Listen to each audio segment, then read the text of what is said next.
It is painful. It's hard to imagine your parent anywhere but in that home. And for, the case of my mom, she had lived in that home since 1967. Thinking of her not being there was so difficult. I just feel so happy and content about where my mom is and the care that she's getting.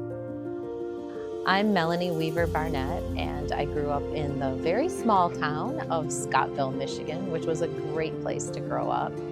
I'm one of those people that really lucked out in the parents department. I had probably the best parents any girl could ever hope for, or woman could ever hope for. As an only child, my mom and I were always very close and still are.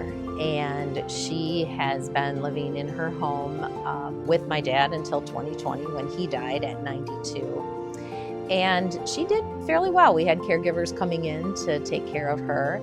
She had some episodes that we thought might mean she would have to go into an assisted living place, but she always rallied and was able to go back home. In June of this year, my mom did fall in her home and broke her hip and ended up in the hospital. Had to have surgery to repair the hip. It became clear a few weeks after the surgery, after she had rehab, that going home was not an option, at least at that time.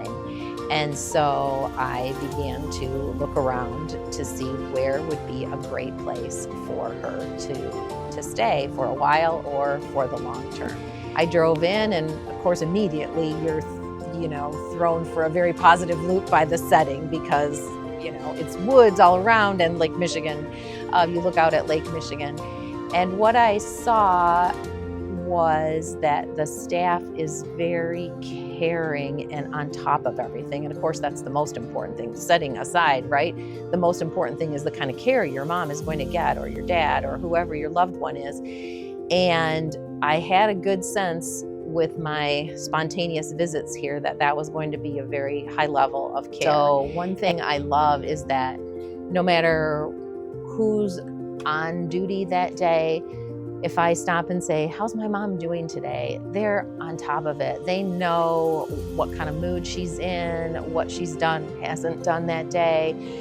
They will often have, techniques that they're using to try to help her do better with things she's struggling with, whether it's her physical therapy or something about her diet or whatever. They just seem, the care is just so personalized, and I think that's what matters a lot to me. They know my mom, and they obviously, to a person, they all care about her, and that really comes through. This is a great place.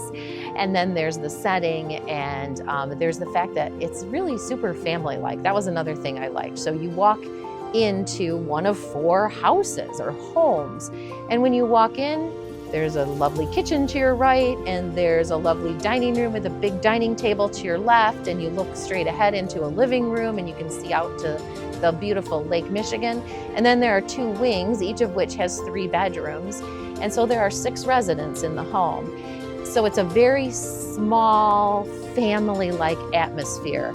And I admit I didn't know what that would actually be like, but now that my mom's been here for a few months, and we come at all different times, but one of our favorite times to come is during the meal, or just when they're finishing up the meal and everybody's still sitting around the table, we'll sit at the table with everybody and just have this great conversation. There's banter back and forth and joking, and we've gotten to know all of the other residents in this home and some of their families as well. So there's just this very, I don't know how else to describe it, but to say family-like and supportive and friendly kind of atmosphere that means a lot.